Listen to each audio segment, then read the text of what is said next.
The earthquake and tsunami that devastated Japan have brought a number of thoughts to mind that I think are worth expressing here. And first of all, I just want to say that it's very sad that Japan, of all places, had to be the country that suffered the most from this. I visited Tokyo a couple years ago, and I came away just so incredibly impressed with the benevolence and politeness of the Japanese people.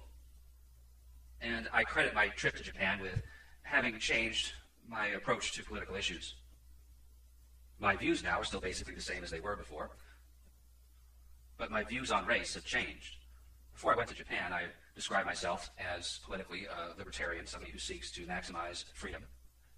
And racial issues had always been a matter of great concern to me, at least insofar as I was opposed to affirmative action and the whole diversity racket with all the lawsuits and all the regulations and all the attempts to instill a sense of guilt in the consciousness of white people. All that I absolutely abhorred, but I viewed the solution as purely an ideological solution. I believe that what we need to do is change people's ideas, and that if whites and blacks and browns all believed in the principle of individualism and individual merit, then the problem would be solved, and we wouldn't have to have all these racial classifications and racial spoils and racial shakedowns. I wouldn't have gone so far as to say that America would be a better place if there was less diversity, if the cities were more white. You know, perhaps on a subconscious level, I and probably most whites just kind of intuitively have the sense that that's the case, but maybe because I brought up in a society where racism is thought to be like the worst thing it could possibly be, except maybe a serial killer, the worst thing somebody could call you is a racist. So we kind of push those thoughts that we know are going to sound racist out of our minds, because we don't even want to think of them. Now, we can say that we're against affirmative action, and that's not considered outside the bounds of acceptable discourse. It's considered controversial. It's considered maybe just a little bit deviant, you know, kind of non-progressive, but, you know, kind of like being a cigarette smoker. It's frowned upon these days, but nobody's going to call you a terrible name to try to put you in jail just because you smoke cigarettes. Nobody's going to try to cast you out of respectable society just because you're opposed to affirmative action. But in my experience in Tokyo, I saw how well the city basically worked. Everybody from the lowest level service person on up seems to just take their job very seriously, very polite, very friendly. There's very little crime. There's no such thing as a bad part of town in Tokyo, at least in all the parts that I saw. There are some areas in Tokyo on the outskirts where there are poor areas, but I doubt that they're dangerous.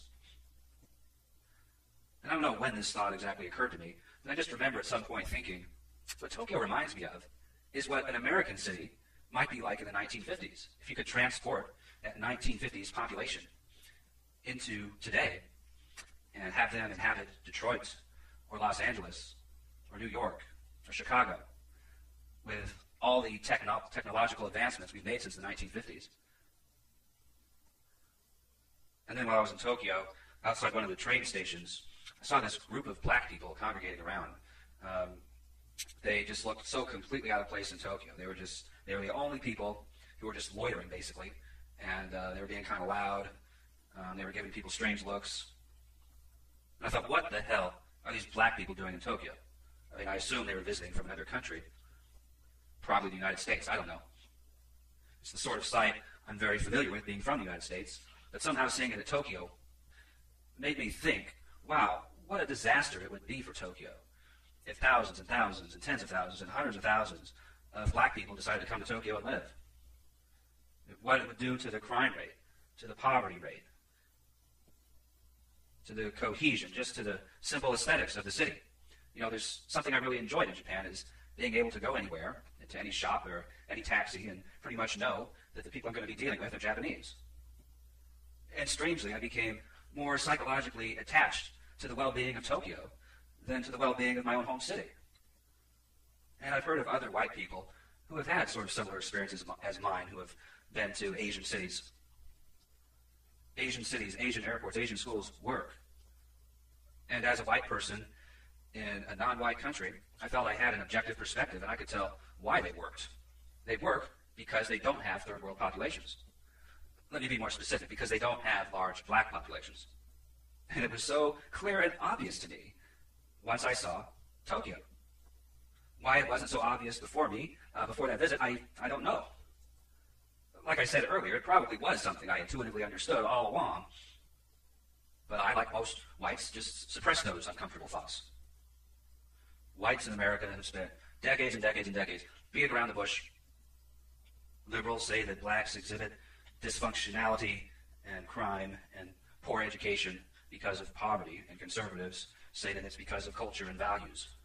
Now, certainly culture has something to do with the way black people act today versus the way they act in other countries or the way black people acted in the 1950s. And certainly culture has something to do with the way the Japanese act. It's conceivable that the Japanese could have been a little more rude, a little more dour like the Chinese. But what is inconceivable is the notion that Japan could still be Japan if it was made up of blacks.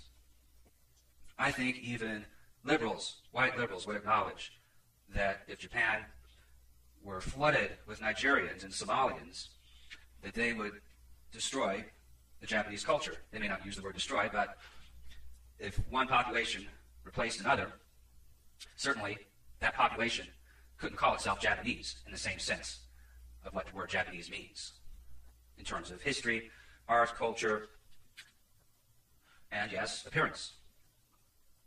So does that mean that in order to be a true American, a true representative of the United States, that you have to be white?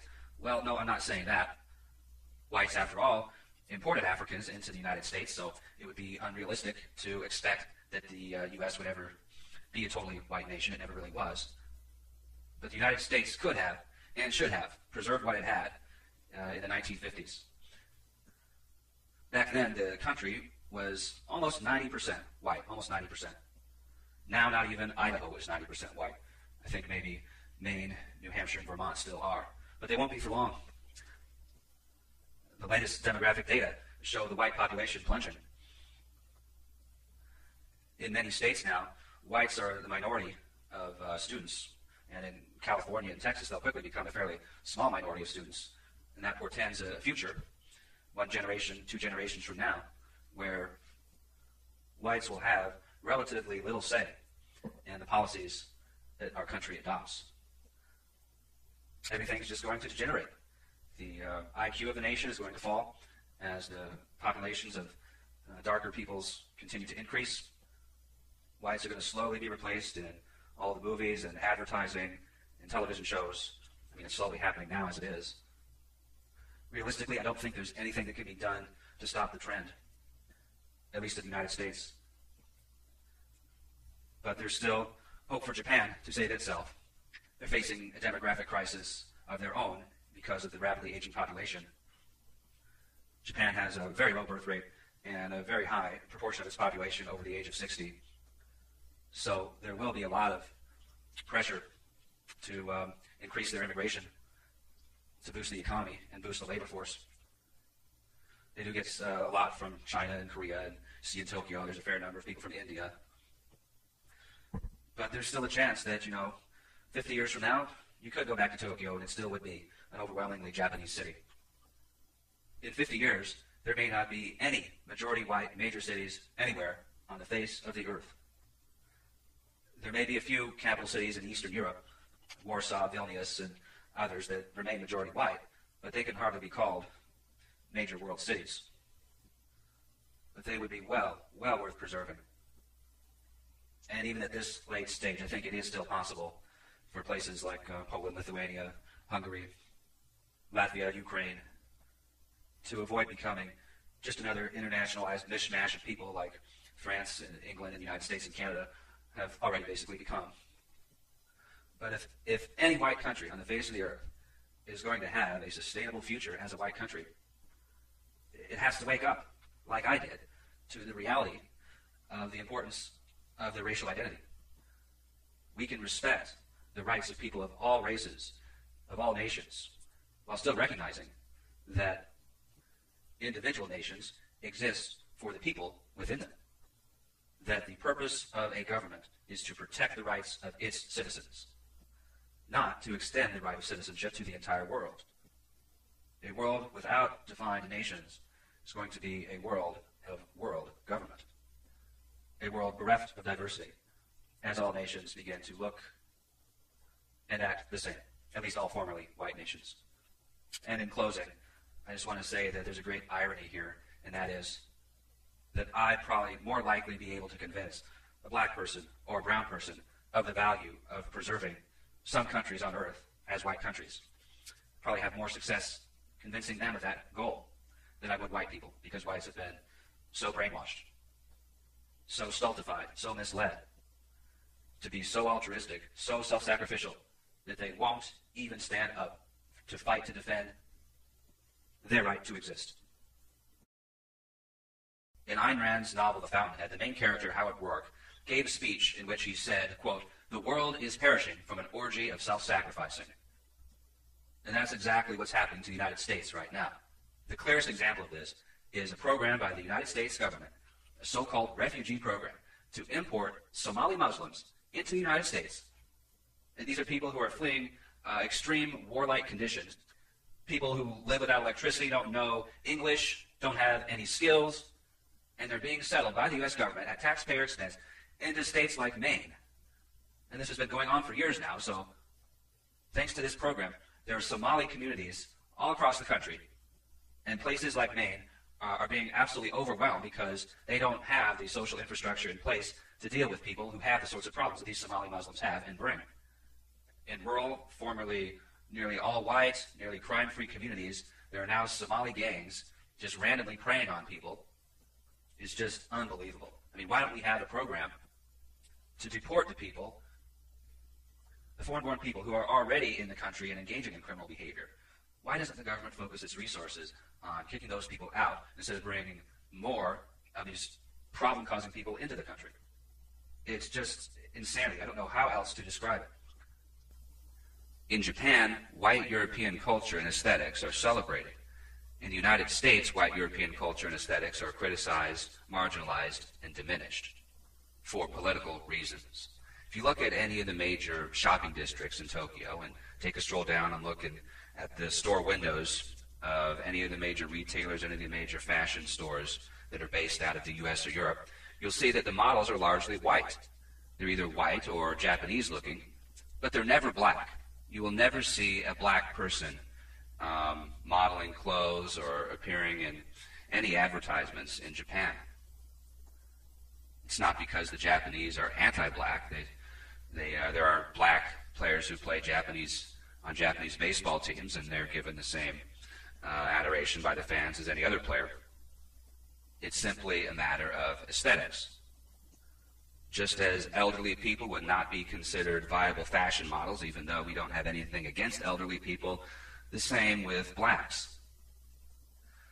The Japanese aren't ashamed to admit that. Maybe not as bluntly as I put it, but at least implicitly they are acknowledging that they have a preference for a certain look, that they embrace not only their own Asian features, but also as an ideal of beauty, the white European features.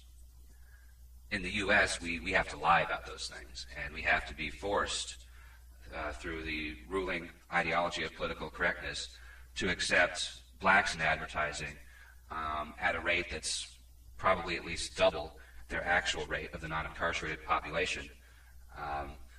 Blacks in America, our non-incarcerated population is less than 13%. About 1 in 8 Americans is black. But if you look at TV advertising, magazines, billboards, even internet and banner ads, you'll see that blacks are depicted at a rate of probably at least 1 in 4.